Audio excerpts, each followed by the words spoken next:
Senhoras e senhores, bom dia. Antes de darmos início a esta cerimônia, gostaria de informá-los novamente que este roteiro foi produzido com a ajuda de inteligência artificial.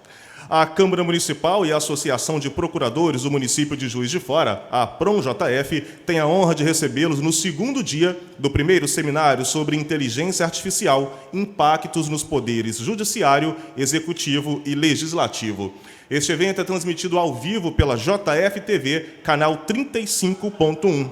Aproveitamos para agradecer à Coreplan, patrocinador deste evento, que nos ajudou a torná-lo possível. Convido agora para compor a mesa o presidente da Câmara Municipal de Juiz de Fora, vereador Zé Márcio Garotinho.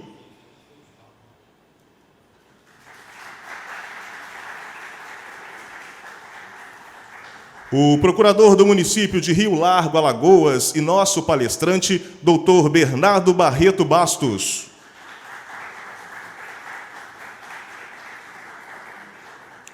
O senhor Carlos Emanuel Vieira de Freitas, CEO da Coreplan Gestão e Tecnologia, que será nosso debatedor desta palestra.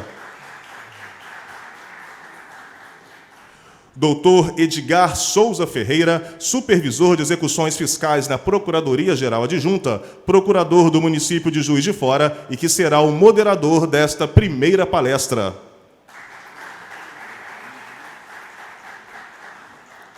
Para a extensão da mesa, eu convido doutor Rodrigo Esteves, presidente da PROM-JF.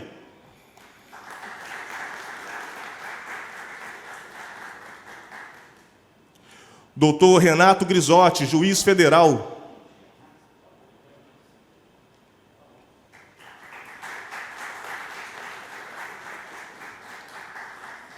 Também para a extensão da mesa, doutor Paulo Tristão, juiz-diretor do Fórum Benjamin Colucci. Doutor Marcelo Tomás, juiz da 2ª Vara da Fazenda Pública Municipal. A diretora legislativa da Câmara, doutora Maria Aparecida Fontes Cal.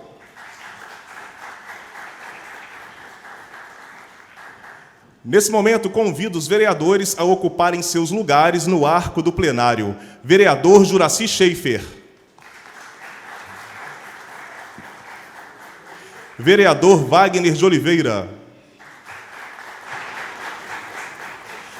Senhores, podem ocupar seus lugares. Com a palavra, neste momento, o presidente da Câmara Municipal de Juiz de Fora, vereador Zé Márcio Garotinho. Som.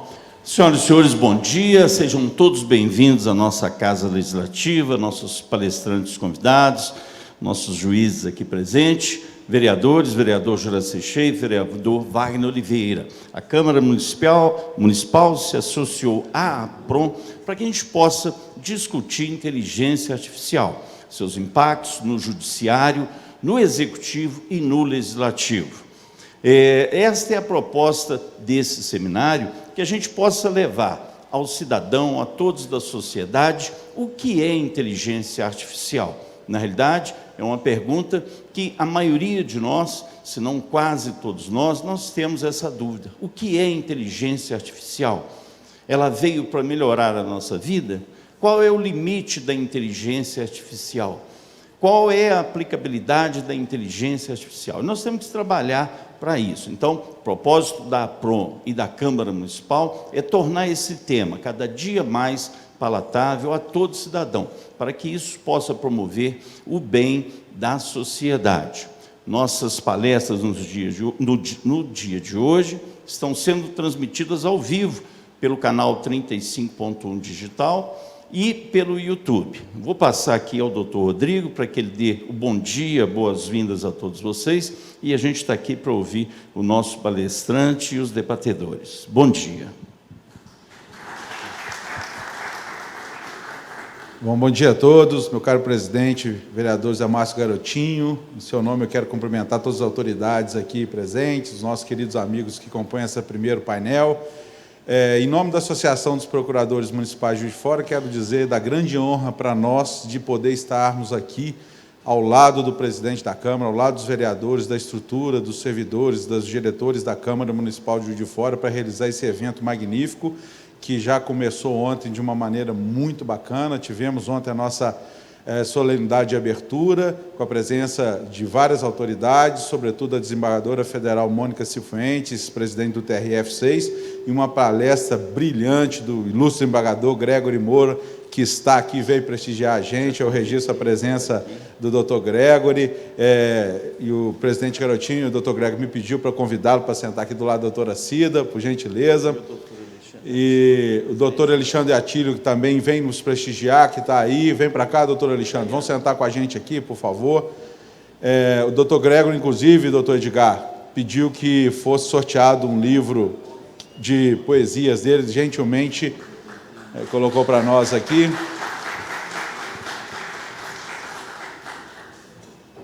Então, com isso e sem mais delongas, o nosso agradecimento à presença de todos vocês, que tenhamos um excelente evento, e aí eu passo a palavra aí para o cerimonial. Muito obrigado. Convido também para ocupar seu lugar no arco do plenário o vereador Maurício Delgado.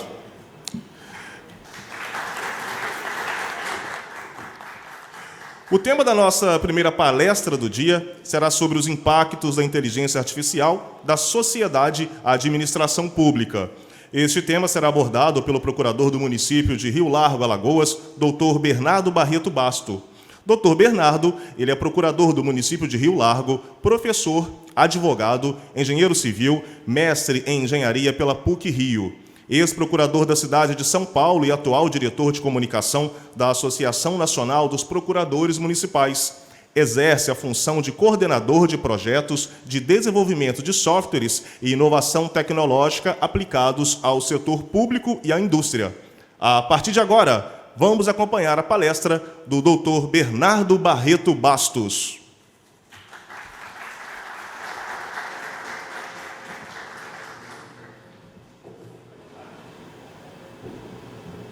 Bom dia a todos. Primeiramente, queria agradecer o convite para estar aqui hoje, em nome do meu colega Rodrigo Esteves, meu colega Edgar Ferreira.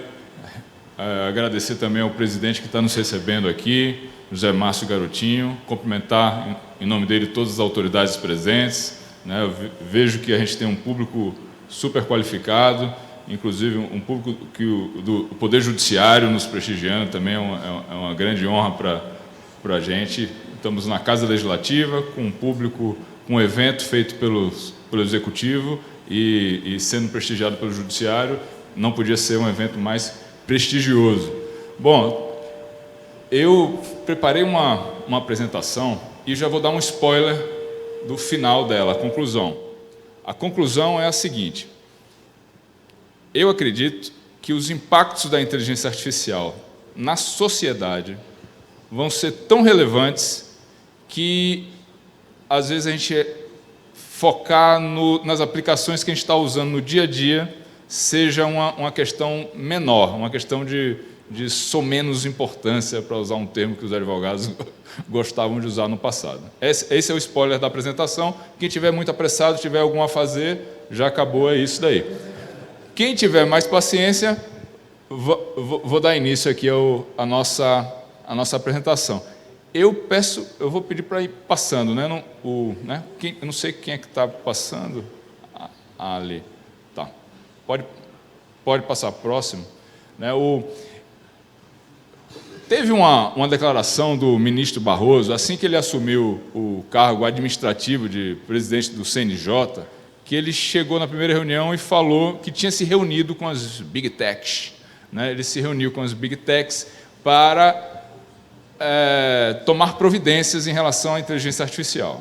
Ele pediu 3 providências e uma delas era que fosse desenvolvido um sistema que fizesse análise do processo prévia, resumisse o caso relevante, o que é tranquilinho, só é jogar no ChatGPT, não precisa nem pedir encomenda, mas que desse um segundo produto.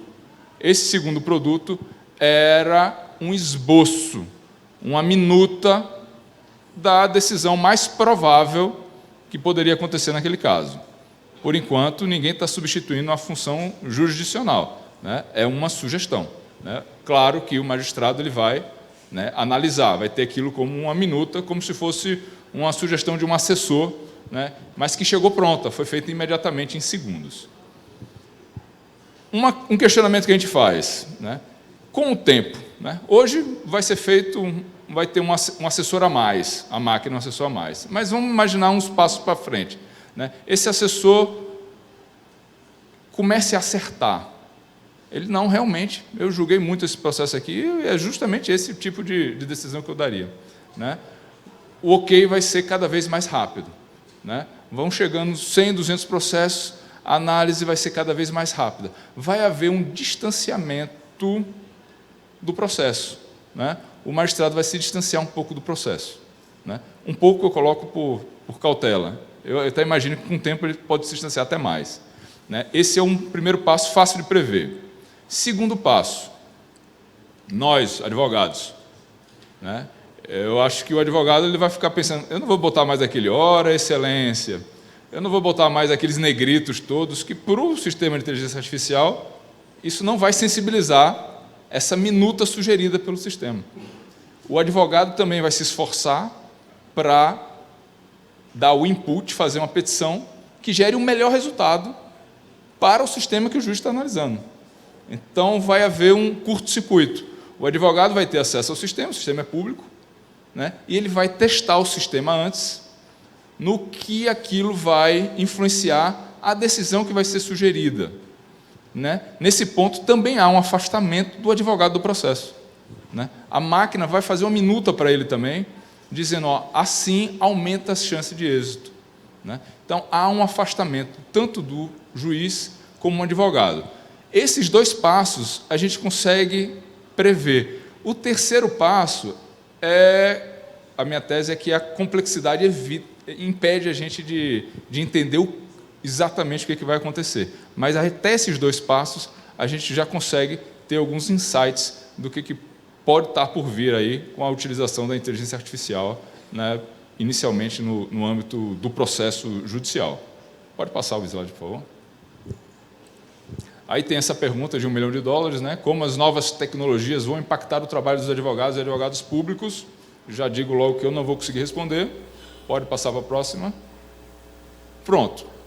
Começando agora a falar sobre inteligência artificial. A inteligência artificial, né, eu sou da área técnica, eu sou engenheiro civil, né, entrei no curso de engenharia civil em 1996, assim como o nosso presidente José Márcio Garotinho, também engenheiro civil também, né? Somos engenheiros civis e a gente trabalha com software e sistema desde que a gente entra na universidade, né? E falo com segurança até de quem entrou antes de mim, porque meu pai, que é mais velho do que eu, também já desenvolvia sistemas desde a década de 70. Então, né, trabalhar com software é o dia a dia de quem é da área técnica. Então, quem é da área técnica não olha a inteligência artificial como uma pessoinha com consciência que é inteligente. Ela sabe que aquilo ali é um algoritmo, né? É uma coisa fria que está fazendo conta. É só uma conta feita muito rapidamente com um método muito bom, né? Mas por que se fala tanto em inteligência artificial? Ela é uma coisa tão revolucionária? Hoje de manhã, o Instagram me sugeriu uma frase do Harari, né? Aquele autor do Sapiens, historiador, né, israelense. Ele falou, ó, a história humana acabou, está acabando agora. Ela acaba agora em 5 anos no máximo, né? A gente vai passar por uma nova fase da história que o ser humano não é o protagonista, né? Porque ele acredita que a inteligência artificial tem um impacto tão grande que é uma fase que mudou a história, né? Assim como tem se dito que há 4 marcos na história natural, né? O surgimento do universo, o surgimento da vida, que é uma coisa que, hoje que se saiba rara, só aconteceu na Terra que a gente tem notícia, o surgimento da vida inteligente, alguns bilhões de anos depois, e o surgimento da inteligência artificial. Seriam os 4 marcos, né, da história, né? Vamos supor que esse pessoal esteja exagerado, tomara que esteja exagerando um pouco, mas é certo que a inteligência artificial não é um modismo, não é aquela coisa que a gente ouve, criptomoeda, 5G, internet das coisas. Cada dia surge uma nova tecnologia que parece revolucionar o mundo e que não, né, depois a gente vê que é só mais uma ferramenta a nosso favor. Mas a inteligência artificial não é isso. Não é uma nova ferramenta. O Jeff Bezos falou uma coisa tão interessante. É tanta coisa que a gente faz com a inteligência artificial que ela não é uma invenção, ela é uma descoberta. Ela é uma coisa impactante, é uma forma, né, que resolver todos os problemas de uma maneira diferente, né? Então, eu acho que a inteligência artificial já passou do crivo de ser um modismo. Ela, de fato, é um assunto, provavelmente o assunto de maior relevância hoje em dia na sociedade. As pessoas começaram a ter percepção disso muito recentemente, principalmente por causa do ChatGPT. O ChatGPT, ele foi a primeira vez que o grande público teve acesso da capacidade da inteligência artificial. É um modelo de linguagem, né? Mas é um modelo de linguagem muito sofisticado. Você consegue conduzir ele, né? Quem tem a visão de modelagem, ele faz a primeira busca e a primeira busca não é boa o resultado. Você fala, não, o Google é melhor. Eu perguntei para o ChatGPT e perguntei para o Google me respondeu melhor, né? Mas o ChatGPT não é para fazer uma pergunta. O ChatGPT é chat, né? É de conversa, né? Você vai conduzindo ele, você vai dando condições de contorno para as equações. Então, quanto mais informação você dá, você está tangendo o ChatGPT para uma resposta que ele alcança, né? Isso é surpreendente, né? Ele alcança respostas textuais, né, de uma maneira surpreendente. E isso fez com que o debate se ampliasse. E todo mundo que começou a usar aquilo ali falou, realmente tem algo diferente acontecendo aqui nessa coisa de inteligência artificial, a ponto de pessoas que trabalham no desenvolvimento da inteligência artificial há décadas, há anos, os pais da inteligência artificial, tem um pesquisador canadense chamado Geoffrey Hinton. Esse cara foi responsável por tirar a inteligência artificial que já existia desde 1950, na teoria. Ele conseguiu dar um avanço algorítmico com as redes de aprendizado profundo, a partir de 2000 e pouco, que foi o responsável por tudo isso que a gente está vendo hoje. Esse cara sempre foi um entusiasta da inteligência artificial, estava como consultor do Google, né, na área de inteligência artificial, mas ano passado ele parou e se juntou com um grupo de pessoas para dizer, espera aí, está acontecendo algo mais importante do que a gente está pensando, algo que é um risco existencial da humanidade. Ele é um daqueles que assinou a carta para pedir para congelar as pesquisas em inteligência artificial. Então, as pessoas que estão pedindo para congelar as pesquisas de inteligência artificial não são pessoas místicas, não são pessoas que não conhecem do assunto, são as pessoas que trabalham com a inteligência artificial. Isso dá o grau de preocupação e magnitude do que pode estar acontecendo. Pode passar, por favor. Essa figura eu pedi para o DALL-E, que é um sistema de inteligência artificial, criar. Eu botei o nome de umas meia dúzia de pessoas que trabalham com inteligência artificial e falei, crie uma imagem com tais e tais pessoas. Essa imagem não existe, essa foto nem poderia existir, porque são pessoas que não são contemporâneas. Tem ali o Alan Turing, que morreu na década de 50, tem o professor Milioni aqui do ITA, que está aí bem, graças a Deus, até hoje. Então, pessoas que nem contemporâneas são, mas são as pessoas que contribuíram e pensaram no que hoje a gente chama de inteligência artificial. Pode passar. Então, do lado dessas pessoas que estão dizendo que há um risco existencial para a humanidade, também tem, como tudo na vida bem dividido, as pessoas que estão tranquilas, os tranquilões que acham que não vai ser nada disso, vai ser uma onda, vai ser uma moda, uma coisa que está chegando nova e não vai impactar nada.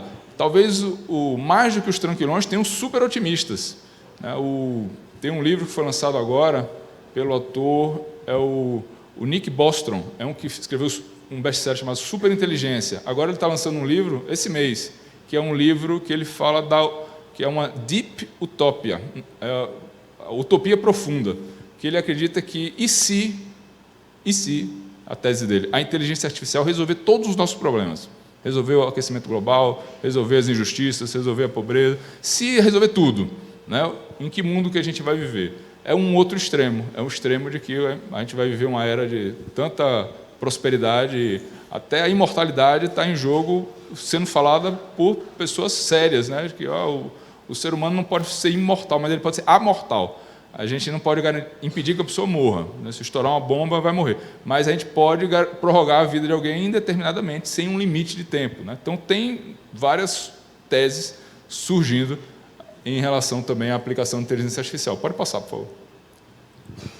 Agora, como sabendo disso, sabendo o que está acontecendo, reconhecendo a relevância do que está acontecendo, como a gente se posiciona em relação a isso? Como é que a gente pode fazer previsões? Previsão é a coisa mais difícil de ser feita. Tem um ditado dinamarquês que diz que é muito difícil fazer previsões, especialmente para o futuro. O Niels Bohr, o físico, ele gostava muito de repetir essa previsão, né? E a previsão é a maneira mais fácil da gente queimar a língua, né? Tudo que você fala, como existem muitas possibilidades e o mundo é complexo, a possibilidade de o que você falou de se concretizar, ela normalmente é mínima, né, em relação à quantidade de possibilidades que tem para acontecer. Aí tem um exemplo do Ken Olsen, que em 77 falou assim, não, eu não vou investir em computador não, porque é evidente, é óbvio que ninguém vai querer ter um computador em casa, né? Então, assim, essa é uma previsão que não deu certo.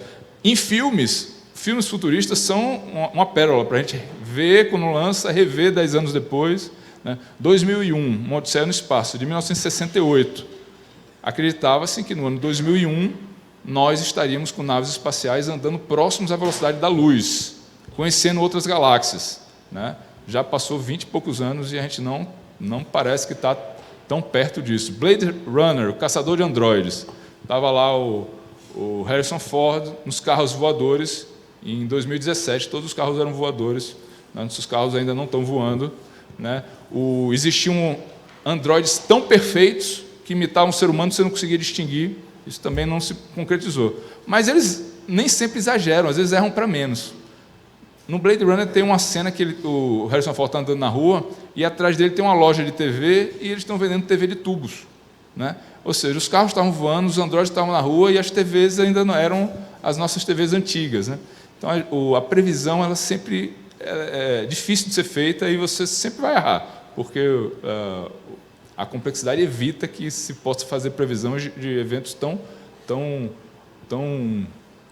precisos, né? Tem uma entrevista de Bill Gates também muito interessante no Instagram, você vê ele em 95, tentando convencer as pessoas que a internet vai ser muito utilizada no futuro, e o apresentador ridiculariza ele, né? Você fala, mas para que isso? Não, você pode... Aí o Bill Gates fala, você pode ver um jogo de beisebol, mas eu já não posso ver. Não, mas você pode ver ele gravado, mas já não tem o VHS. Não, mas eu posso... Né? Ele tentando justificar a utilidade da internet e para a pessoa do momento, ela pensa que aquilo ali é um modismo, que não vai ter esse impacto todo, que é só um cara querendo vender a ideia de que vai ser necessário, que vai ser uma revolução, quando não vai ser. Agora, dentre todas as previsões, tem uma que é estarrecedoramente precisa. Uma precisão feita em 65, que até hoje se verifica, que é a precisão, que é a previsão feita pelo Gordon Moore, a Lei de Moore, né, que ele disse o seguinte, a gente vai conseguir colocar dentro dos chips, o chip é um conjunto de transistores, o transistor é uma chave, liga e desliga, né? Depois que descobriu-se o chip, né, você não precisa fazer uma chave que fosse uma válvula, tipo uma lâmpada, você consegue fazer ele desenhado numa peça de silício. Então, você não precisa de muito equipamento, você não precisa usinar nada, você não precisa soldar nada, você só precisa riscar, né, uma pedra de silício, que é um material uniforme, e ali você vai fazendo transistores. E quanto mais transistores, mais capacidade de computação. Você faz uma calculadora, faz uma coisa melhor. E ele falou o seguinte, a gente está conseguindo colocar dentro dos transistores, né, cada vez mais transistores, escrevendo, fazendo a litografia, né, riscando na pedra, cada vez transistores menores, a ponto de que a cada 2 anos, ele começou a prever com 18, depois ele arredondou para 24 meses, a cada 2 anos a gente consegue duplicar a quantidade de transistores dentro de um chip. Ou seja, a capacidade computacional ela vai dobrando a cada 2 anos. Então, o computador faz uma coisa agora, daqui a 2 anos ela faz melhor. Tem um exemplo interessante. Em 1979, né, a China tinha... toda a China tinha 15 mil computadores, né? Principalmente nas universidades, eram os engenheiros e os físicos que usavam nas suas pesquisas. Um iPhone hoje tem uma capacidade computacional maior do que a China tinha em 1979. Então, todo mundo tem no bolso hoje né, uma capacidade maior. Não que a gente esteja fazendo mais coisa do que todos os cientistas da China, mas que a gente tem a capacidade computacional, a gente tem, está no nosso bolso. Então, essa previsão, pode passar, por favor. Essa previsão, ela foi incrivelmente precisa. Agora, é uma progressão geométrica, né? 2, 4, 8, 16, 32, 64. Não, é uma progressão geométrica. O que isso vai ter? O que isso muda na nossa vida? As progressões geométricas, elas são difíceis de compreender. Tem esse físico. Quando eu entrei em física, quando eu comecei a estudar física, adotava um livro que era o Halliday, que é o básico da física. E numa nota de rodapé lá, tinha uma frase do Albert Bartlett, que ele dizia o seguinte: a maior deficiência da humanidade é a sua incapacidade de compreender a função exponencial. Então, assim, ele não está dizendo que é da humanidade. Nós, seres humanos, temos uma limitação cognitiva que a gente não consegue compreender a função exponencial. Não é assim, a pessoa que não estudou, é todo mundo, inclusive os físicos se acham sempre mais inteligentes, né? Inclusive os físicos, não conseguimos compreender a função exponencial, porque ela não é intuitiva. Você pode explicar para alguém, ela vai olhar, você vai dar fórmula, você vai descrevê-la matematicamente, e agora você fala assim, aplica aqui nesses chips, quantos milhões de transistores você vai ter daqui a 20 anos? A gente não consegue nem intuir, nem chutar perto do valor. A gente tem que fazer a conta. A gente não compreende. É aquela brincadeira, pode passar, é aquela brincadeira do tabuleiro de xadrez, né? Tem uma fábula que diz que o súdito pediu para o rei e falou assim, me peça aí qualquer coisa que eu lhe dou, em pagamento pelo seu serviço. Ele falou, não, eu quero só a quantidade de arroz que der para encher o tabuleiro de xadrez. Mas dessa forma, colocar 1 grão na primeira casa, 2 grãos na segunda, 4 grãos na terceira, 8 na quarta. A gente não consegue intuir, bom, vai ser uma quantidade grande no final, mas quão grande? Vai ser uma saca de arroz, uma tonelada de arroz? Para encurtar a história, é a produção mundial por 2 ou 3 mil anos de arroz que é necessário para conseguir encher o tabuleiro dessa forma, né? Não é uma solução intuitiva. Pode passar, por favor.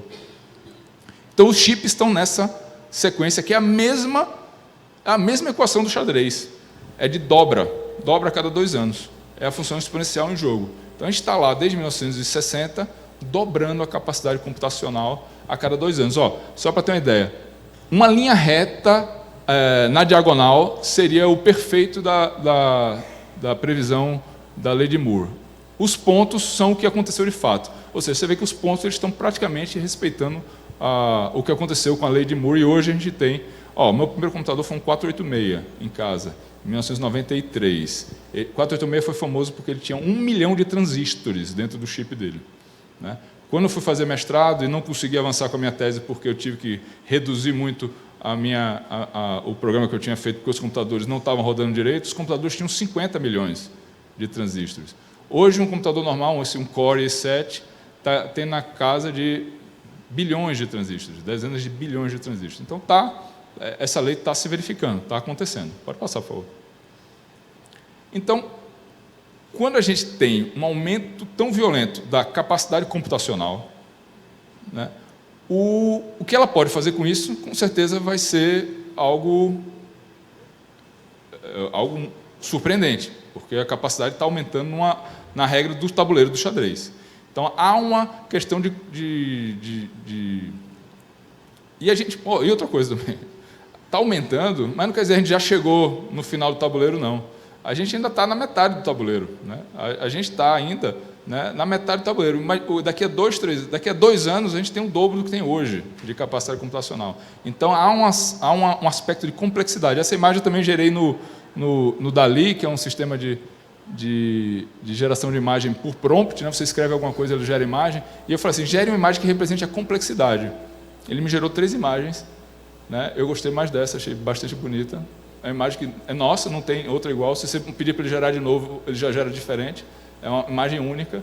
E, curiosamente, as 3 imagens tinham uma mulher. Eu falei, complexidade, eu não falei nada de gênero. Gere uma imagem que tem a ver com complexidade. As 3 imagens tinham uma figura feminina no meio. Não é curioso isso? Pode ser um viés machista, não sei, mas foi do sistema. Pode passar, por favor. O que a inteligência artificial já faz hoje? Hoje, quem fala assim, nunca entrei no ChatGPT, nunca mexi com inteligência artificial, ele pode não ter mexido, mas que a inteligência artificial mexeu com ele, mexeu. Porque o Instagram ele tem um algoritmo de inteligência artificial que a função dele é super simples, aumentar a probabilidade de você clicar, né, em alguma propaganda, né? Então ele vai identificando os seus padrões, né, de tempo, o que você gosta, as suas tendências, o mínimo de tempo, você vai passando, 1, 2, 3, você passou um segundo a mais num Reels daquele que você não quer ver, ele identificou que aquele ali, ele chamou atenção para alguma coisa a mais. Está dentro do algoritmo dele fazendo o seu mapeamento mental. Ele conhece você melhor do que o seu analista, melhor do que a sua mulher, melhor do que o seu marido, melhor do que qualquer pessoa. Ele faz, o sistema de inteligência artificial identifica exatamente os seus gostos, suas tendências, as suas necessidades para lhe oferecer publicidade. A ideia é só para vender, né? Mas o efeito colateral é risco à democracia, aumento da polaridade política. A consequência ela é indesejada e não calculada, ela é gigantesca também. Em 2017, né, eu lembro disso, quando o Kasparov foi chamado para lutar com o computador, para brigar com o computador, ele até perdeu a primeira e ganhou as 2 segundas, e a gente torcendo para o Kasparov ganhar do Deep Blue, que era um supercomputador, né, que era, o computador vai ficar mais inteligente que o humano. Essa frase eu acho muito interessante. O computador vai ficar mais... Vamos fazer alguma coisa melhor do que o ser humano. Ora, não é para isso que a gente faz todas as ferramentas? Quando a gente faz uma faca, não é para ela cortar melhor do que o nosso dente, né? Quando a gente faz um microfone, não é para falar mais alto do que eu falo. Tudo que a gente faz é para ser melhor do que do que o ser humano faz normal. Isso não é um paradigma, né, que vai mudar grande coisa. Ser mais inteligente que o ser humano também não é nada que... É para isso que a gente quer mesmo, né? Para superar a gente. Mas em que pé a gente está? O Deep Blue apanhou lá para ganhar do Kasparov em 96. Hoje em dia, para você ter uma ideia, é impensável qualquer ser humano ganhar de um computador que esteja programado com inteligência artificial no xadrez, já há muitos anos. O AlphaZero, ele é um programa de inteligência artificial. Não deram nenhuma regra, não mostraram nenhum jogo para ele, só disseram as regras do xadrez, e disseram, as regras do xadrez são essas, você tem que ganhar o jogo. E ele treinou 2 horas com ele mesmo, e é invencível. Ninguém consegue ganhar do Deep Blue, nem as outras máquinas, né, conseguem ganhar do AlphaZero. E o xadrez é considerado um jogo primário ainda. Tem um jogo oriental que é o Go, que é muito mais complexo que o xadrez. Aí achávamos que o Go só em 2060, que alguma máquina ia ganhar do campeão, mas o AlphaZero já ganha de todo mundo em qualquer tipo de jogo. O ser humano já perdeu essa posição de ganhar há muito tempo. Tem antibióticos sendo feitos através de inteligência artificial.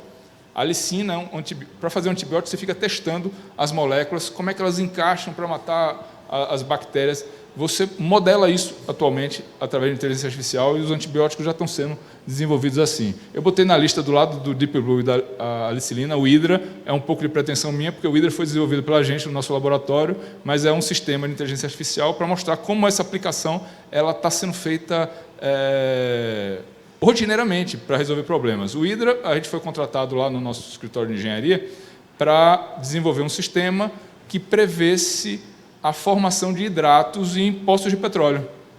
Um poço de petróleo está lá, o que mais faz ele parar é quando forma hidrato, entope o poço, tem que fazer um workover, é caro. A gente substituiu o modelo que eles tinham de previsão normal por um sistema de inteligência artificial. Ele ficava procurando. A gente não dizia para ele quais eram os fatores mais importantes, era a temperatura, a vazão do poço, a temperatura, a quantidade de gás. A gente deixou ele escolher os parâmetros que ele poderia usar e, curiosamente, ele tem 85% mais eficácia do que o modelo anterior. Então, assim, é uma aplicação simples do modelo pequeno de inteligência artificial para resolver uma questão pontual, né? O tipo de coisa que está acontecendo em todas as áreas. Reconhecimento de texto por voz existe há mais de 20 anos, mas nunca foi bom. Sempre errava mais do que acertava. Agora, eles não erram. Você liga o reconhecimento de voz do ChatGPT, você pode fazer uma pesquisa pode falar uma palestra, ele não vai errar uma palavra. O Zoom, quando a gente faz reunião com o Zoom, eu faço reunião com a Coreplan todas as terças-feiras, com a equipe de Coreplan, que a gente desenvolve um sistema que também está aplicando inteligência artificial, que é o Dux.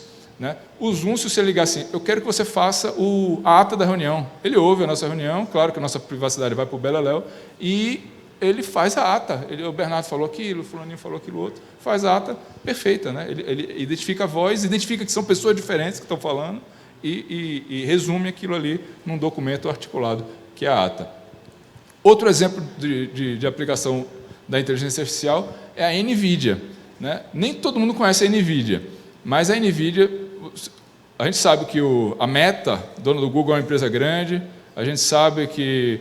mas a gente não sabe que a terceira maior empresa do mundo, maior do que a Meta, é a NVIDIA. A NVIDIA só é menor do que a Microsoft, que a Apple.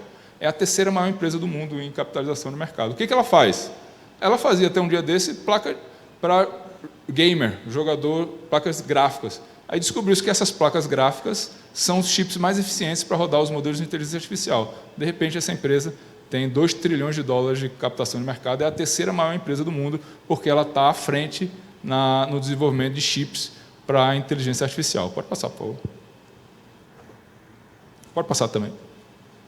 O Harari tem uma coisa assim, a bomba atômica foi... Os historiadores gostam muito da bomba atômica, porque tem várias questões filosóficas. Foi o primeiro momento na história que o ser humano podia destruir toda a Terra, né? Então, todo mundo ficou, né, durante a Guerra Fria, imagine se tem uma guerra nuclear, imagine se isso acontece, né? E era um momento de preocupação e de reflexão existencial. A inteligência artificial é comparável com a bomba atômica, porque ela é realmente uma forma de mudança sem precedente.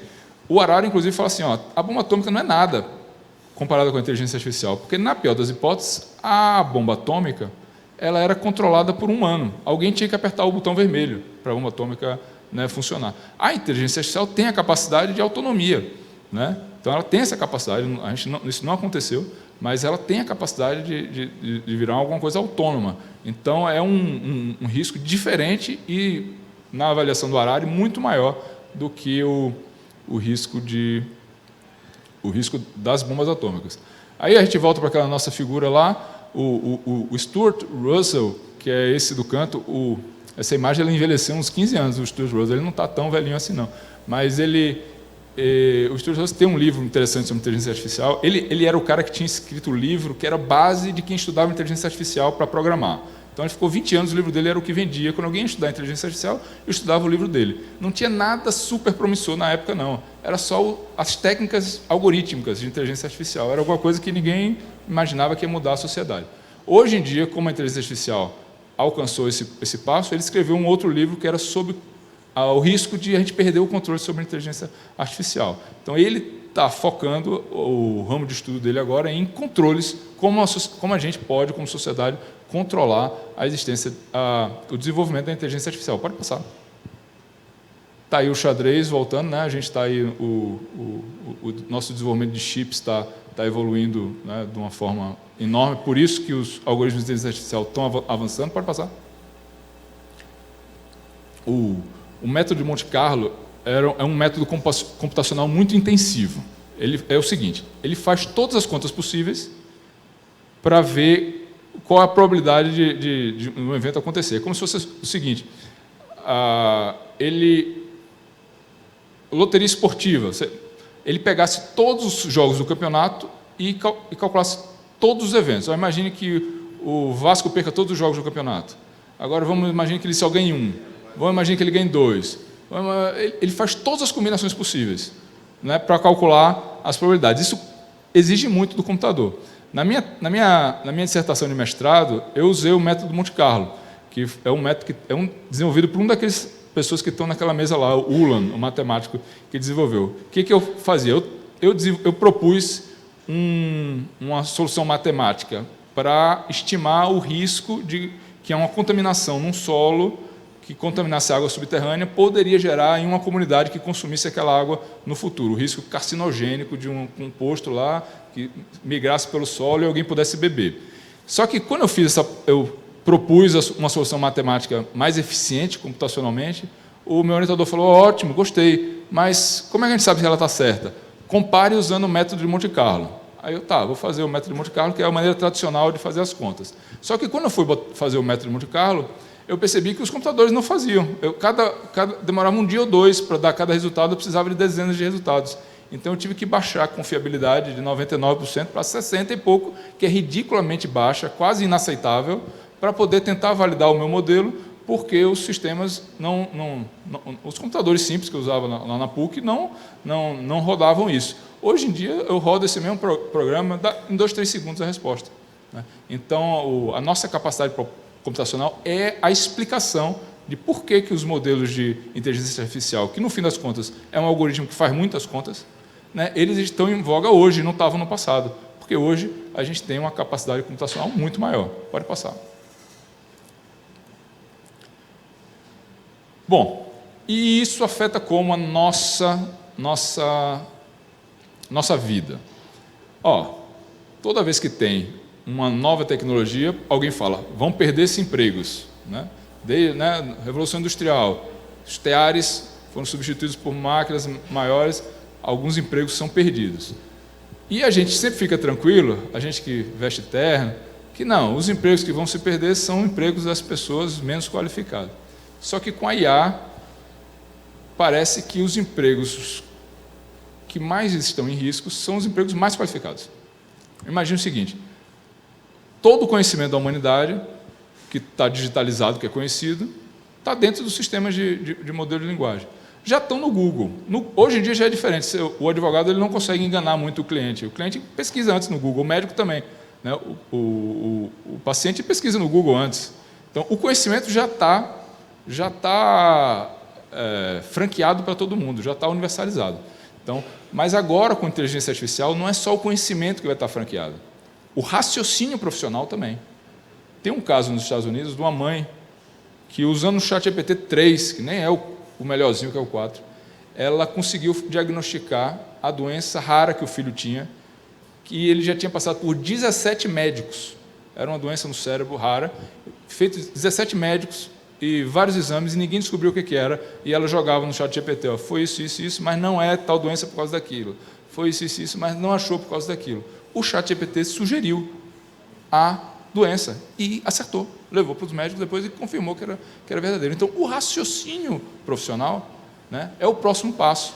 O conhecimento já está franqueado, todo mundo, as leis, imagine, em 1960, você chegava num escritório de um advogado, você não sabia nem como acessar as leis. As leis estavam naqueles livros que você não sabia nem onde comprava. Quem tinha o advogado que tinha aquilo ali. Agora, depois disso, tudo ficou no Google. Imagine se o raciocínio profissional também está franqueado. É o que está acontecendo, já está acontecendo hoje. O próprio raciocínio profissional ele está sendo universalizado. Isso põe em risco as profissões e as atividades em geral. Pode passar. A gente escreveu esse artigo aí, publicou ano passado, justamente com essa tese. A tese de que as profissões mais qualificadas, a gente publicou no Conju aí, e eu escrevi com o ministro Balazeiro, que é meu parceiro aí de vários artigos de inteligência artificial, que as profissões mais qualificadas são as que primeiro estão sofrendo com inteligência artificial. Eu lembro que há uns 2 anos, algumas coisas a gente não sabe de onde vem, mas são altamente universalizadas. Como, por exemplo, alguém diz assim, não, a máquina pode fazer muita coisa, mas a criatividade humana ela jamais será superada. Os primeiros que perderam os empregos com inteligência artificial foram os artistas plásticos, que foram a primeira revolução, o pessoal de Hollywood, o pessoal no New York Times, você só via isso. O pessoal que trabalha com artes gráficas são os primeiros que perderam várias atribuições. Eu mesmo aqui fiz várias figurinhas com prompts de poucos segundos, elas foram feitas. Então, quem vai perder, quais são as profissões que mais vão ser deslocadas, mais impactadas, não são aquelas, às vezes, que a gente acha. A gente, só com o passar do tempo que a gente vai ver o que vai acontecendo. Pode passar. Sempre que falo de fim de uma profissão, essa profissão acabou. Alguém fala assim, não, mas outras profissões vão surgir. O mundo acabou uma profissão e vai surgir outra. Por exemplo, algumas profissões hoje que já são bastante rentáveis e às vezes a gente nem está atento a elas. Aliás, só fazendo mais uma digressão, hoje em dia é o único momento na história que a gente não sabe que qualidades ensinar aos filhos. O que a gente vai ensinar para o nosso filho para ele usar daqui a 15 anos? É difícil de saber, a gente não sabe quais são as qualidades que têm que ser ensinadas. Por exemplo, Tem uma profissão interessante agora, que é a geração de conteúdo sintético. Todo mundo já deve ter percebido que nas redes sociais, às vezes vem aquela vozinha repetida, um videozinho que às vezes tem uma foto no meio ali que não dá certo, porque tem muito conteúdo que hoje em dia é gerado sinteticamente. Você programa. Eu fiz essa brincadeira com meu filho de 10 anos, ele tinha 10, agora ele tem 11, que era, vamos gerar um videozinho no YouTube só, sem escrever nenhuma palavra, a gente só faz uma pergunta. Eu fiz uma pergunta, eu perguntei para o ChatGPT, diga um tema interessante para uma criança de 10 anos. O ChatGPT deu uma lista lá e uma das coisas era coisas para se fazer na praia. Aí a gente falou assim, quais são as coisas para se... Diga 10 coisas para se fazer na praia. O ChatGPT deu uma lista. Na praia você pode nadar, você pode passear, jogar vôlei. A gente pegou aquele texto, colou em um outro sisteminha que uma pessoa fala aquilo. Tem um modelo que fala qualquer coisa que você bote o texto. Aí o rapaz falava lá, as 10 coisas que você pode fazer na praia são isso, isso, isso. Aí eu falei assim, ChatGPT me sugira 10 imagens, uma para cada uma dessas coisas. Ele sugeriu. A gente montou um vídeo. O vídeo foi feito em meia hora, mas se a gente fizesse isso com mais frequência, a gente podia gerar 10 vídeos em meia hora. E tem pessoas fazendo isso, que por dia geram dezenas e milhares de vídeos, jogam nas redes sociais e as redes sociais selecionam. A maioria é lixo, a maioria ninguém vai conseguir, vai ser mal feito, né? Mas um ou outro é bom. E para quem gerou 1.000, 2.000 no dia, se a cada 2 dias tiver um vídeo viralizando, já é uma forma de rentabilização. Então, a geração de conteúdo sintético é uma coisa que já tem acontecido. Já descobriu uma importante revista, esqueci o nome agora, de esporte nos Estados Unidos, já estava há anos, há 5, 6 anos, que um dos jornalistas dele assinava com o nome tal, não era uma pessoa, era um gerador sintético de conteúdo, não era um jornalista. Ele pegava informações e gerava textos que pareciam textos jornalísticos, mas era gerado sinteticamente. Bom, pode passar. Agora, esse medo também de vamos perder o emprego, nossa função não vai existir mais, o emprego vai acabar, também não é o enfoque mais racional. O mais provável não é que os empregos desapareçam, é que muitas tarefas nas nossas atividades do dia a dia sejam substituídas. Então, tem muito mais gente falando em substituição de tarefas do que substituição de empregos propriamente dito.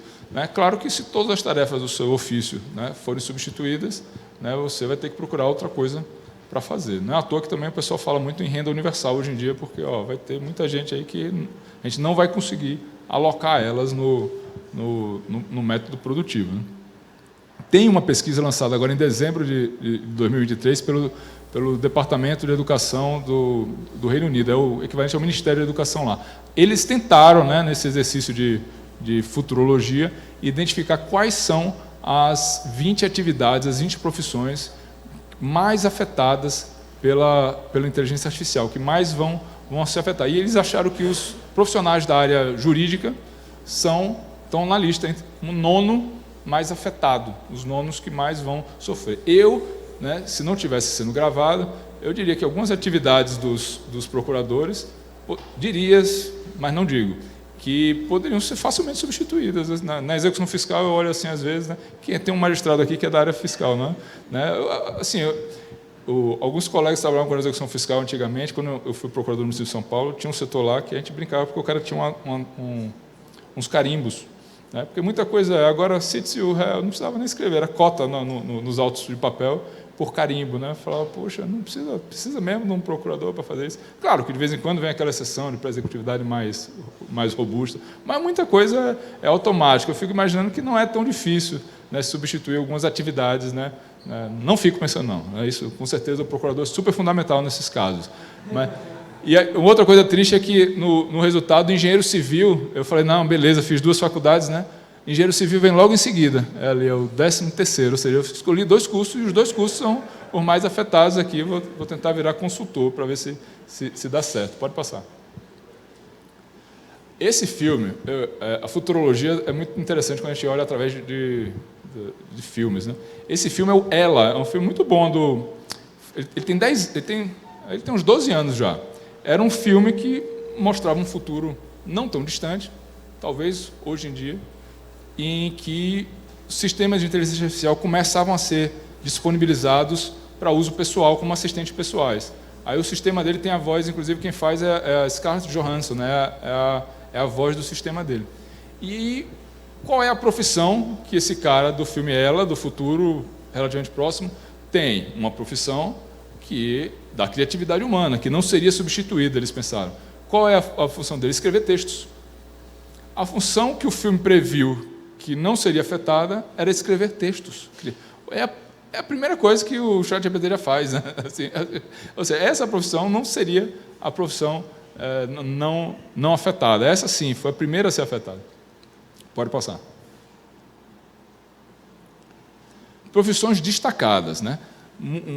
Muitos de nós temos profissões e acreditamos que são, né, relevantes para a sociedade, são muito destacadas e parte disso tem base na realidade, a gente acredita que tem, e parte disso é socialmente construída, né?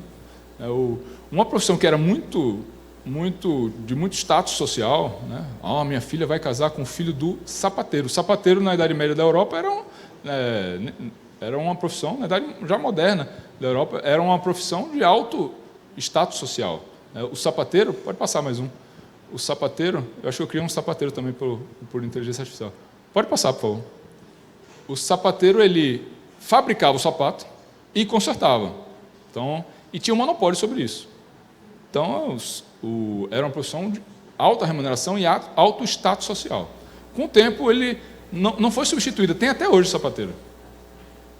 Não foi uma profissão substituída, mas algumas atividades foram. A produção industrial fez com que o sapateiro deixasse de fazer o sapato. Hoje em dia, ele só conserta. Então, ele já perdeu um pedaço importante da importância dele. Importante da importância, né? E outra, a produção industrial produziu tão barato que a pessoa pensa duas vezes antes de consertar o sapato.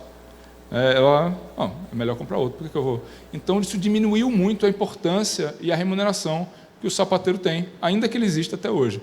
Isso pode acontecer com todas as profissões.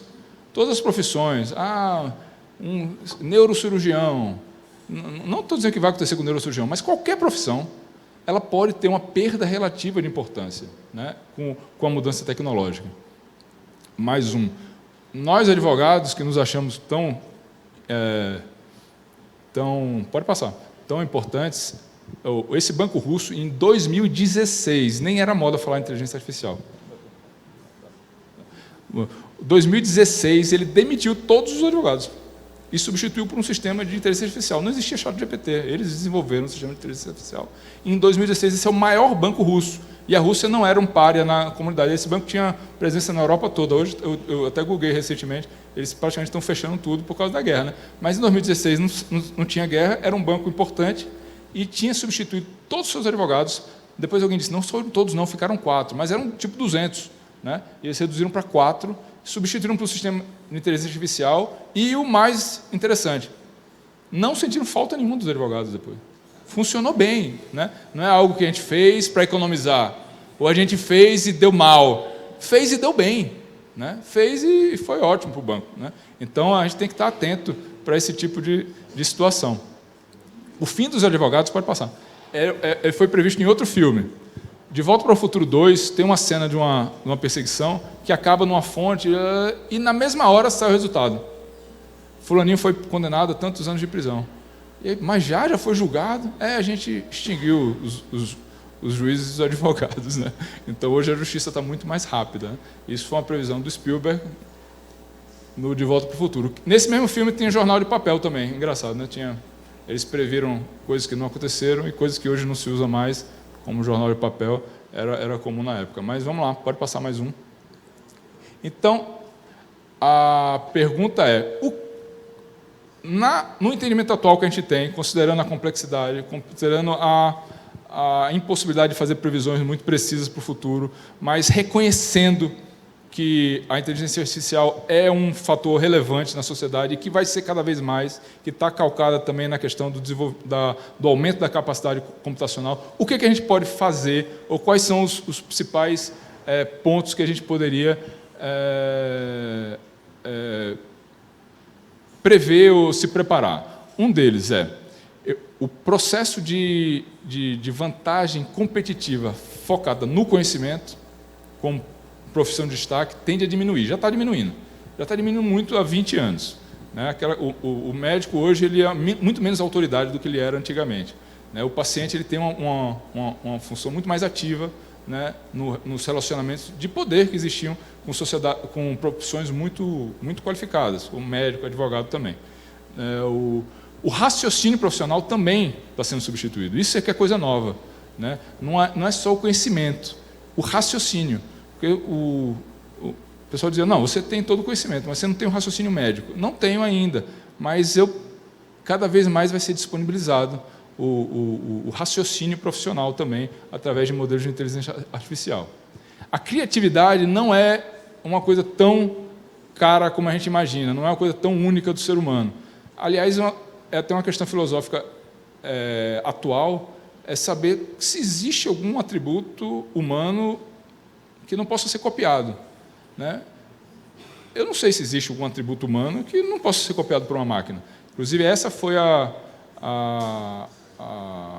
o que fez surgir aquela primeira conferência em 57 lá em Dartmouth sobre inteligência artificial, era a crença daquelas pessoas de que não existe um atributo humano incopiável. Pode ser difícil de fazer, pode ser difícil de simular, difícil de programar a máquina para fazer aquilo, mas não que seja impossível, que a gente tenha alguma qualidade tão importante que uma máquina não possa replicar, né? Maioria dos consultores sobre inteligência artificial apostam em quê? Como é que você vai dizer para o seu filho, meu filho, vai mudar tudo daqui a 15, 20 anos, o mundo é totalmente diferente. Qual a habilidade que talvez lhe sirva, né? Habilidades interpessoais. Essas são habilidades que parecem estar, pelo menos no estágio atual, a salvo de uma revolução mais profunda ligada à inteligência artificial. Outra coisa, generalismo, né? O generalismo, a superespecialização é a mais arriscada, mas sempre foi, né? Eu tenho colegas, depois da crise do petróleo de 2016, né, eu tinha colegas que a profissão dele era engenheiro de lama. Engenheiro de lama era um engenheiro que tratava dos fluidos de perfuração num poço de petróleo. Então, a função dele é ver a densidade, se vai usar um fluido sintético ou não. E ele acompanhava a perfuração do poço, super bem remunerado. Um amigo meu, Guilherme, ele é colombiano, ele ia para o Cazaquistão, ia para super bem remunerado, mas ele é super especializado, né? Não foi uma revolução tecnológica que piorou para ele, mas foi de mercado. O mercado deu uma arrefecida, então ficou mais. Uma pessoa super especializada também fica mais tempo procurando uma realocação. Então, se a gente é super especializado dentro de um cenário instável, né, é muito mais arriscado, né? Então, o generalismo e ter várias habilidades parece ser aí uma qualidade a ser buscada dentro desse cenário de relevantes mudanças causadas aí pela inteligência artificial. Pode passar, acho que é isso. Então, pessoal, era isso aí. Muito obrigado pela atenção, pela paciência de todo mundo. E devolvo a palavra.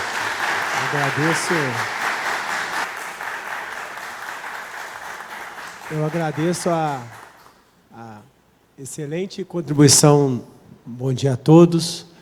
Eu agradeço a excelente contribuição do Dr. Bernardo. Para a gente compensar nosso pequeno atraso no início, eu não vou me alongar, já vou logo abrir a nossa pequena conversa para a gente compensar o nosso tempo, agradecendo os esforços do Dr. Bernardo para estar aqui conosco, também do Carlos para também estar aqui conosco, e ressaltando o momento histórico que nós todos estamos tendo a oportunidade de viver, né? E essa oportunidade, nós que estamos na administração pública, além tem um ingrediente a mais, porque nós temos que responder à sociedade. Então, diante de todo esse cenário que o Dr. Bernardo muito bem acabou de desenhar a todos nós, como nós que integramos a administração pública, como os vereadores que estão aqui representando a população, vamos responder a esses imensos desafios. Porque sempre tem a discussão que a administração pública ela é lenta, ela demora a responder, o cidadão chega lá no Sistema Único de Saúde, e demora as coisas acontecerem, ela bate a porta do judiciário e a decisão demora a sair, e aonde a gente esbarra no poder público num tempo em que tudo é muito rápido, em que nós estamos discutindo que a inteligência artificial está nos atropelando, como a administração pública vai responder a tudo isso? Como nós vamos introduzir a inteligência artificial dentro da administração pública, respeitando os direitos individuais das pessoas, respeitando a privacidade. Ontem o desembargador Gregory falou muito a respeito da falta ou da invasão ou da mais completa falta de privacidade que todos nós temos quando vamos para a rede, e como nós, da administração pública, vamos lidar com isso. A gente é todo preocupado em guardar sigilo das informações, como lidar com as informações fiscais das pessoas nesse ambiente. Então, diante desses desafios, que já não são poucos para nós, enquanto cidadãos, como responder isso enquanto integrantes da administração pública? Então, diante desse cenário que desde ontem estamos ouvindo, e agora abrilhantado pela belíssima explanação do Dr. Bernardo, eu queria, já sem muita delonga, franquear a palavra para o Carlos. Ele trabalha na empresa Coreplan, e ele trabalha nesta área, lidando com a administração pública também, e eu tenho certeza que ele vai, na sua breve explanação, trazer para nós exemplos de como nós podemos usar ou identificar, porque muitas vezes também a gente está achando que está usando inteligência artificial em coisas que são só automação de coisas, né? Então, eu tenho certeza que, eu não sei se te coloquei numa frame, eu tenho certeza que você vai sair muito bem nesse desafio, e você está com a palavra, Carlos. Bom dia, pessoal. Queria cumprimentar aqui. Primeiro, agradecer o convite, doutor Rodrigo, doutor Edgar, a oportunidade de estar aqui em Juiz de Fora. Agradecer ao presidente da Câmara, doutor Garotinho. A Coreplan tem 5 anos de atuação, e esse é o primeiro evento que a gente faz dentro do Poder Legislativo, então, muita felicidade. Queria agradecer a presença de vocês, na pessoa do Carlos Rezende, que é nosso colaborador, que está aqui presencialmente e mora em Juiz de Fora. A todo mundo que está lá online, inclusive o pessoal da minha equipe. Vou agradecer na pessoa da Beatriz, né, que ajudou bastante a gente a organizar esse evento. É um desafio falar um pouco para vocês aqui, depois de uma palestra ontem do desembargador, agora do Dr. Bernardo, mas eu vou tentar compartilhar um pouquinho das experiências que a gente tem vivido ao longo desses 5 anos de Coreplan, com o trabalho em algumas instituições públicas, especialmente em procuradorias. Não sei se a apresentação já está pronta. Então, eu vou tentar trazer para vocês, pessoal, alguns exemplos de aplicabilidade do que a Coreplan tem feito ao longo desses 5 anos, tá? Mas eu queria chamar a atenção para um passo antes da tecnologia, da inteligência artificial, que eu acho que às vezes está passando desapercebido no setor público, que é a necessidade do conceito de gestão. Eu comecei a estudar tecnologia, comecei a fazer sistema de informação, e aí no 6º semestre eu disse, eu não quero isso não. Aí eu vou me tornar administrador. E aí me formei em administração, depois voltei para me especializar em TI. E eu tive a oportunidade de trabalhar 16 anos dentro do setor público, na esfera estadual e municipal, e me deixou claro como as instituições públicas, em especial, têm um déficit de gestão. Então, pode passar. Eu ranqueio, costumo ranquear, pode passar, por favor? Eu chamo de etapas que a gente precisa viver e conviver prévio para que se fale de inteligência artificial. Então, a primeira eu denomino como gestão. Então, não se pode falar de inteligência artificial se não se trabalha gestão. Já se enfrentou, acho que há 10 anos atrás, era um paradigma falar de planejamento estratégico no setor público. Isso era coisa do setor privado. Hoje em dia, os tribunais de contas já cobram isso das empresas, das instituições públicas, né? Então, não se tem como não se falar de gestão. Depois disso, e aí já puxando um pouco para a área de TI, que está dentro do conceito de gestão são as regras de negócio. Toda instituição, todo poder público, ele é movido a processos. Processo não o processo físico, sim processo de parametrização de procedimento. Então, a gente precisa ter isso mapeado. E uma terceira, que é a automação. Como foi dito aqui, tem muita gente surfando na onda aí de inteligência artificial, quando, na verdade, está se falando de automação. Então, eu entendo, nos projetos da Coriplan, a gente tem procurado seguir essas etapas, de que essas são etapas prévias para se trabalhar a inteligência artificial forte, né? Na tecnologia, a gente tem existe um conceito na tecnologia, uma frase que a gente chama de automatizar o caos. E a gente entende que, se não seguir essas etapas, aí, a gente vai estar certamente caminhando para automatizar o caos, né? Quando a gente quer ir lá para o resultado futuro, sem percorrer ali o processo para se chegar ao propósito. Tá? Pode passar? Então, assim, nas etapas de gestão, a gente hoje precisa trabalhar na esfera pública, estrutura organizacional, planejamento estratégico, estrutura de liderança. Eu estava conversando ontem com alguns colegas procuradores e a Coriplan, a gente foi evoluindo.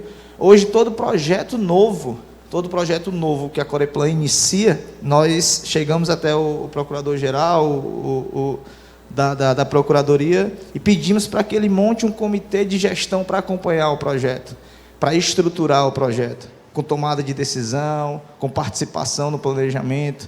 Então, essa etapa organizacional, para qualquer projeto, ela é necessária. A gente também tem cases de insucesso, quem não tem? E eu falo muito, às vezes é difícil, às vezes, você ter um case de insucesso, quando o insucesso não chegou sequer a ser o produto. Foi a etapa prévia de gestão, de organização, de mapeamento que falhou, e você às vezes tem um bom produto engavetado porque não andou. Então, a gente precisa ter um olhar para esse aspecto gerencial. Pode passar? Nas regras de negócio, né? Quando a gente foi desenvolver o nosso produto, eu trabalhei 8 anos no Estado, na Procuradoria-Geral do Estado do Ceará, depois trabalhei 8 anos na Procuradoria-Geral do município. E existem 2 conceitos para desenvolvimento. Você pode desenvolver um produto na metodologia CRUD, que é são aqueles sistemas que tem tudo a qualquer momento. Você abre o sistema, ele tem um menu gigantesco. E existe a possibilidade de desenvolver na metodologia Workflow, que é você padronizar, você mapear os seus processos de negócio. E a gente optou por desenvolver na metodologia Workflow. Isso nem sempre é muito bom, porque tem pessoas que, não, eu já quero um negócio pronto, não quero construir, e aí perde-se a oportunidade de mapear. O Dr. Bernardo falou uma coisa importante aqui, interessante. Carlos, estava falando sobre a substituição de funções, né? Hoje, no processo Workflow, a gente faz um exercício bem interessante quando a gente vai fazer uma implantação, que é o quê? A gente faz o que a metodologia fala, que é o to be. Vamos desenhar o processo atual para ir para o ASIS, que é o processo futuro.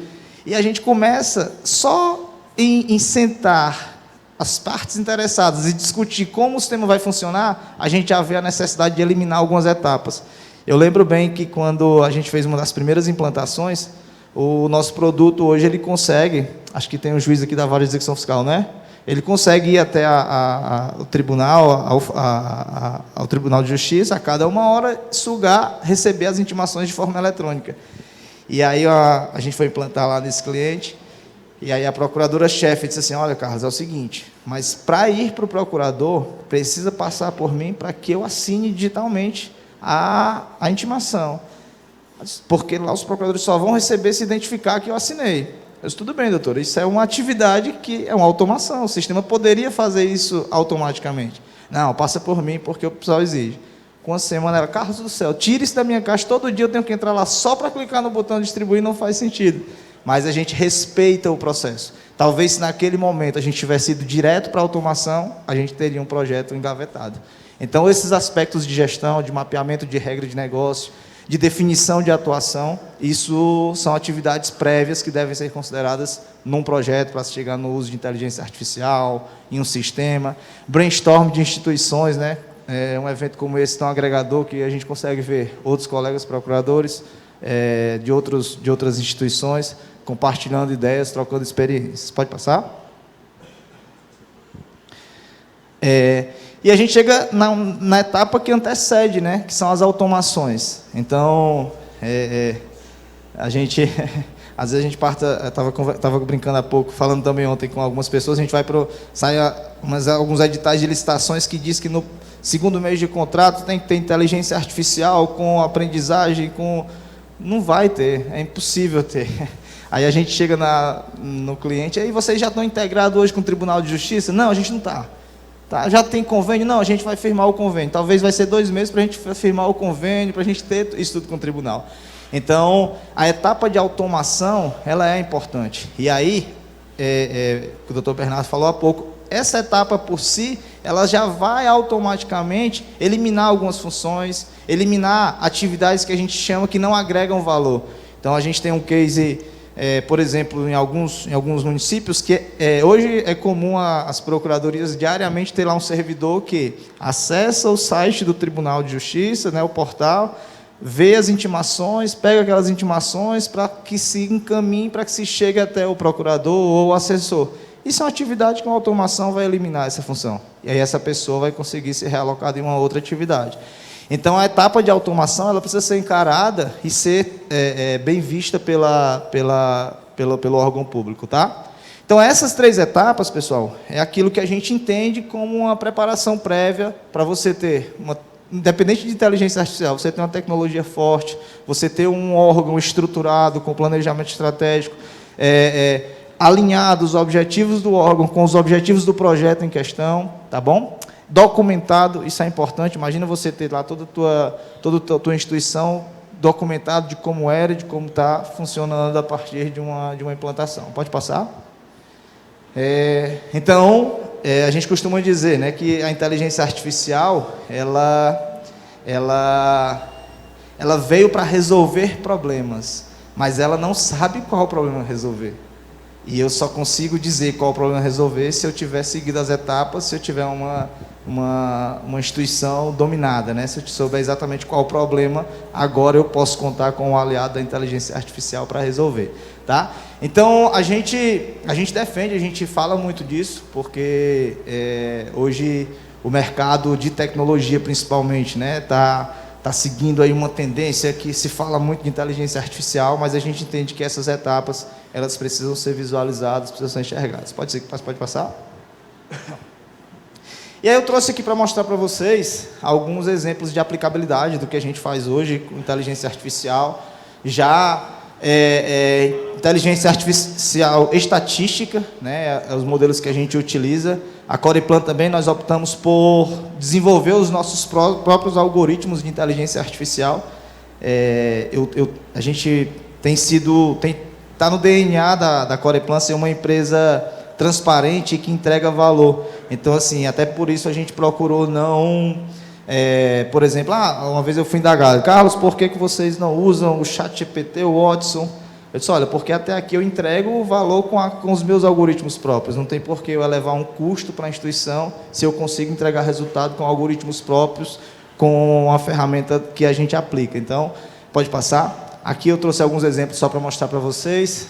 Esse é um exemplo de um processo classificado pela IA, onde o sistema identificou que trata-se de uma suspensão por pagamento, parcelamento. O doutor Bernardo falava há pouco, né? Qual será que é o esforço intelectual que um procurador vai depositar na análise de um processo suspenso por pagamento, parcelado, uma ciência de extinção? Não vai dedicar esforço certamente algum, né? Pode passar? Aqui mais um exemplo de um processo classificado. Então, como é que funciona? Hoje, no SPA, a gente, ao receber as intimações do Poder Judiciário, a gente consegue ler o despacho, a sentença, a petição inicial e fazer uma interpretação, e a partir dessa interpretação, com base em estatística, fazer uma aferição de tomada de decisão. Pode seguir? Tem mais um exemplo aí. Esse é um exemplo que a gente já mostra, inclusive, com a resposta, né? Existem casos aplicáveis em que a inteligência artificial consegue não só indicar o que se fala no processo, como também consegue propor a petição a ser protocolada. Então, a gente já tem executando isso em alguns locais com essa possibilidade. Aqui em Juiz de Fora, né, inclusive, a gente fez um trabalho no final do ano passado com uma volumetria de processo de execução fiscal. Eu lembro que a gente fez esse trabalho de inteligência artificial e na verdade, aquele trabalho iniciou e se manteve, né? Hoje a gente continua executando, fazendo esse trabalho junto com a Procuradoria. Pode passar?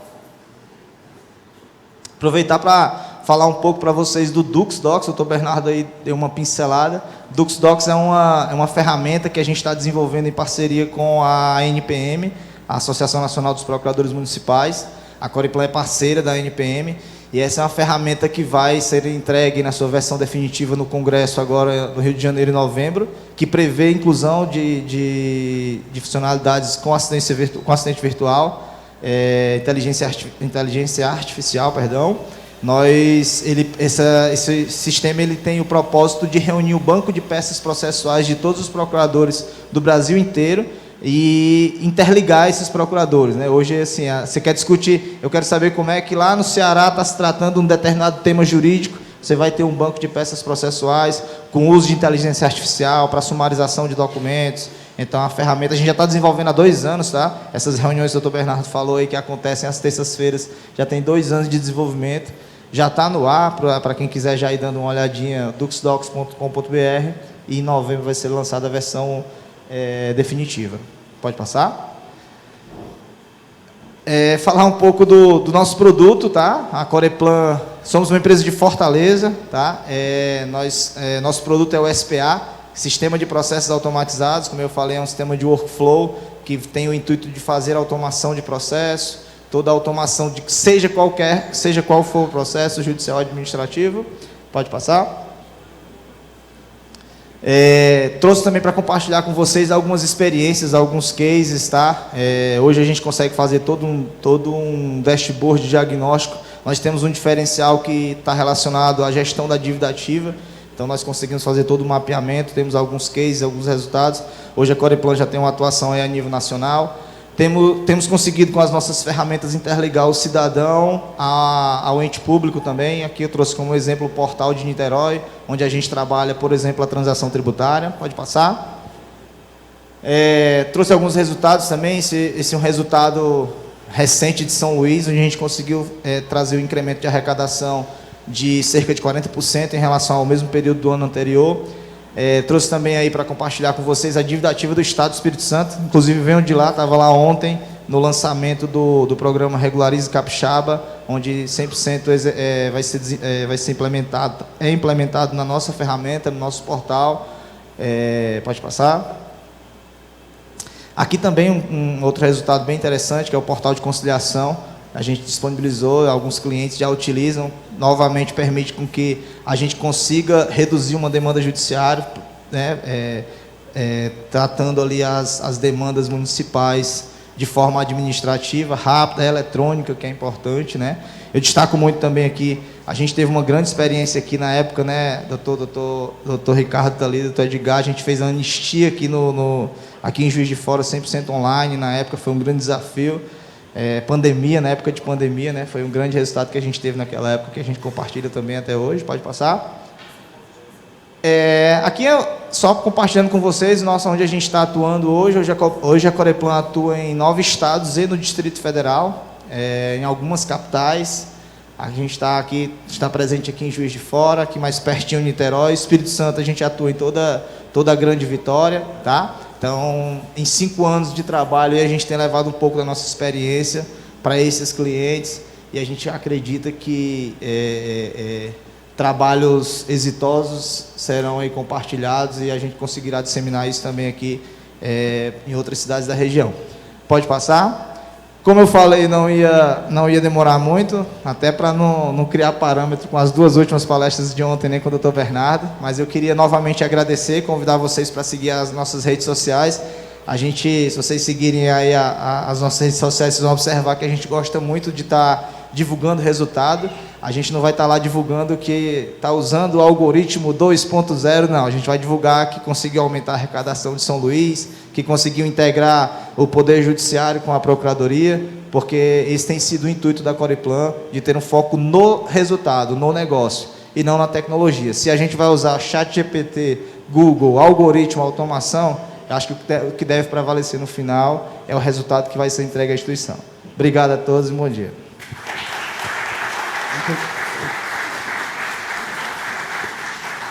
Gostaria também de agradecer ao Carlos e o compromisso dele com o tempo e devolvo a palavra ao Maurício.